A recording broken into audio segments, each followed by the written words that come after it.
বৈষম্য বিরোধী ছাত্র আন্দোলন জগন্নাথ বিশ্ববিদ্যালয়ের ব্যানারে বিশ্ববিদ্যালয়ের কলা অনুষদ থেকে সাধারণ শিক্ষার্থীরা একটি বিক্ষোভ এবং প্রতিবাদ মিছিল বের করে।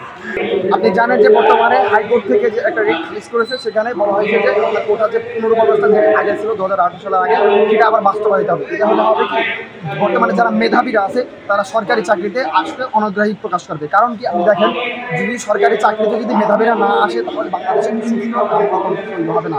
আপনি জানেন যে একটা দেশের জন্য কতটা আমলাতন্ত্র গুরুত্বপূর্ণ। এখন কথা হলো যে আমরা যারা মেধাবীরা আছি বা আমরা যারা বিশ্ববিদ্যালয় বা বিভিন্ন শিক্ষা প্রতিষ্ঠানে পড়াশোনা করি, আমাদের যদি কোটা থাকে তাহলে আপনি দেখবেন যে সরকারি বিভিন্ন চাকরিতে সবসময় 20 থেকে 30% বিভিন্ন ক্যাটাগরিতে কোটা প্রত্যেকটা পরোক্ষ কোটা থেকে যায়, বিভিন্ন ধরনের সুপারিশ থেকে শুরু করে বিভিন্ন কিছু।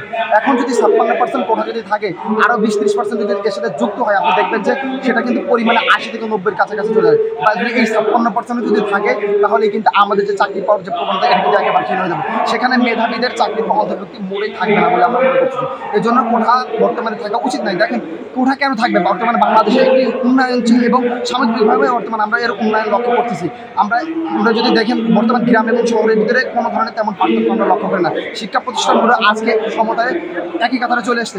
এই অবস্থায় যদি কোটা থাকে তাহলে এটা চরম বৈষম্য এবং এটা মেধাবীদের জন্য চরম দুঃখজনক একটা ঘটনা। এই জন্য আমরা মনে করি বর্তমান কোটা ব্যবস্থার কোনো প্রয়োজন নাই এবং আমরা মনে করি যে বর্তমানে একটি দুর্নীতিমুক্ত, সুষ্ঠু এবং সবল বাংলাদেশ তৈরি করতে বর্তমানে বাংলাদেশে কোনো ব্যবস্থা করার প্রয়োজন নাই।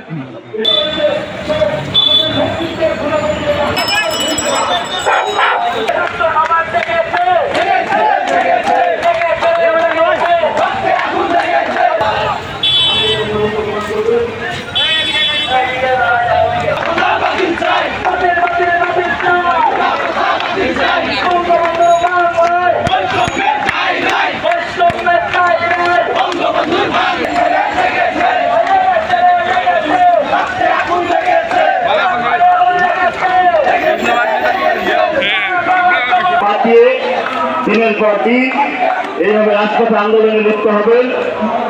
আমরা ক্লাসে ফিরে যেতে চাই।